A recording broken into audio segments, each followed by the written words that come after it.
juin 1963. Donc dans la nuit, heureusement, donc il n'y a pas eu de victimes.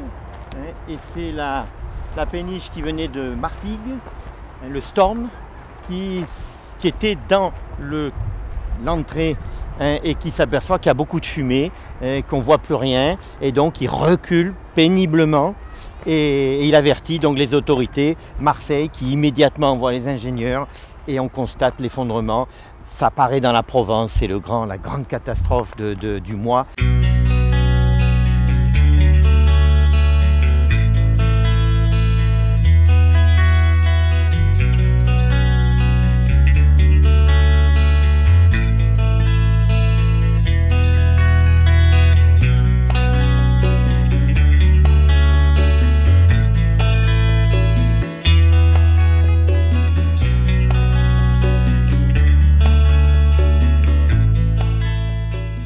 Personne n'a entendu, bon, puisque ça c'est un glissement presque souterrain, donc il n'y a pas eu d'écho. C'est uniquement la péniche avec cet air qui était pas mal obstrué, qui fait qu'il recule, il avertit Marseille et de suite on s'aperçoit. Donc on savait en fouillant bien que c'est là qu'on avait cette poche marneuse, donc très fragile, et c'est là où ça s'est effondré. Rassurez-moi, on risque rien là.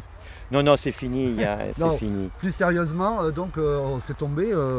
Il y a facilement 4-5 mètres. Ah oui, c'est un gros cratère. Hein. Alors il y a eu comme pour les volcans, il y a eu plusieurs secousses. Oui, donc il y a eu le lendemain, il y a eu des répliques. Et donc voilà, mais immédiatement on arrête. Et immédiatement se pose le problème, qu'est-ce qu'on fait? Est-ce qu'on réouvre? Alors toutes les communes, les politiques d'ici disent oui, on réouvre. Sauf que l'État dit non.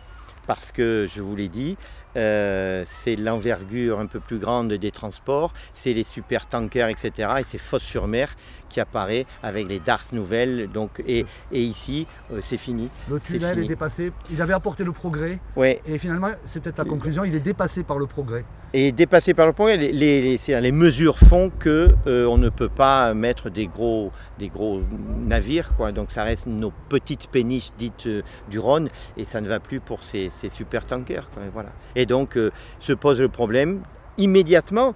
Donc d'abord la consolidation, puisqu'il y a quand même 2 villages qui sont dessus. Donc chaque année, hein, avec les plans quinquennaux, on investit pour que tout ne s'effondre pas. Et puis se pose le problème, est-ce qu'on met de l'eau ou pas, la célèbre courantologie, et ça fait 60 ans, c'est ce que j'ai appelé l'Arlésienne.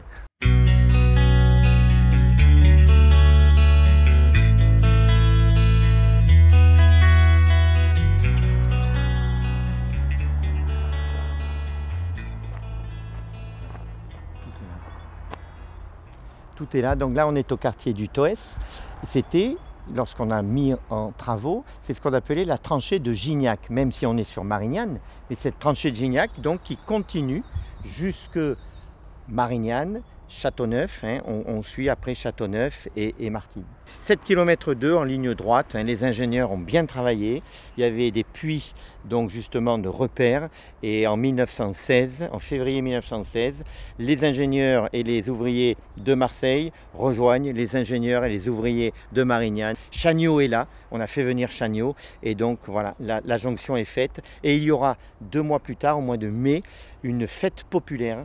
Parce que, eh oui, on est en pleine guerre et le canal, ça va devenir un élément extraordinaire de propagande.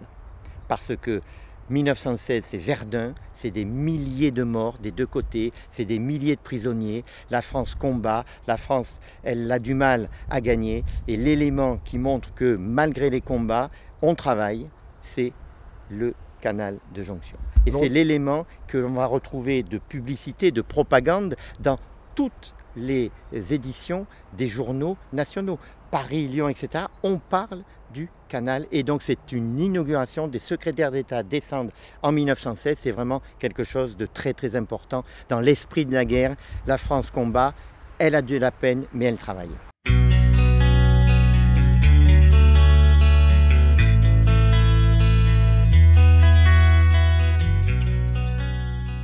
Il y a quelques années, il y a eu un glissement de terrain donc, sur le côté gauche et tout s'est effondré. Donc immédiatement, les autorités ont sécurisé. parce qu'il y a quand même des habitations qui sont sur le côté gauche derrière les pins.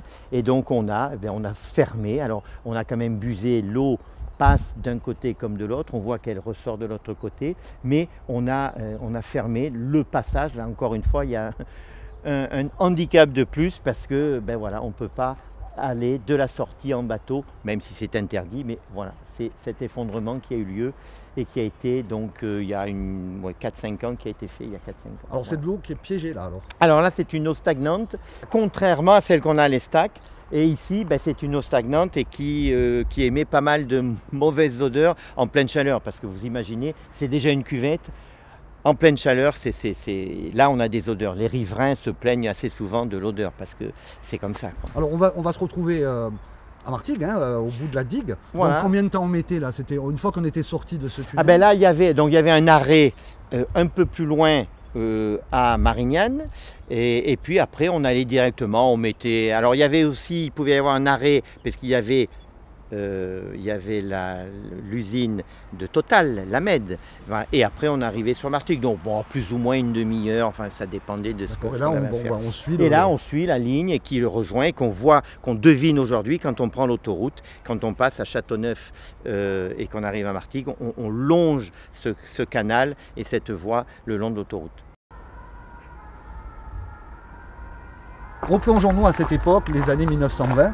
On est en plein chantier. Alors, là c'est la fourmilière. Là. Voilà, là c'est la fourmilière, c'est la tranchée de Gignac donc, qui se met en place. On a une petite locomotive de Coville avec des rails qui amènent les gravats. On a les ouvriers qui sortent donc de sous la voûte. On a également les ouvriers qui préparent les deux côtés. Et puis on a également des gens qui travaillent sur les quais, qui sont des deux côtés. Donc c'est vrai que ça marche, il y a des centaines et des centaines d'ouvriers des deux côtés, bien évidemment des deux côtés, côté marseillais aussi. Une péniche arrivée du côté de Marignane, il y avait donc un feu, comme le même principe que pour le ferroviaire, quoi, voilà. Et il n'y a jamais eu d'accident. Du moins les archives n'en témoignent pas. Il n'y a jamais eu d'accident de bateau pendant... Combien vous en passez par jour? Alors ça dépendait aussi de l'actualité économique, mais il en passait des dizaines par jour quand même. Et puis donc au moment où les Allemands arrivent en 1942, là c'est fermé, c'est les occupants. Ils viennent ici, on a une équipe d'Allemands qui vient pour surveiller, contrôler, parce que ça contrôle le trafic et on est sur les tentes de berre. Donc là ça va s'arrêter, ça ne reprendra qu'en 1945-1946, lentement. Et je vous l'ai dit tout à l'heure, les péniches vont avoir leur cargaison transformée. C'est le pétrole qui va prendre le dessus dans les années 50.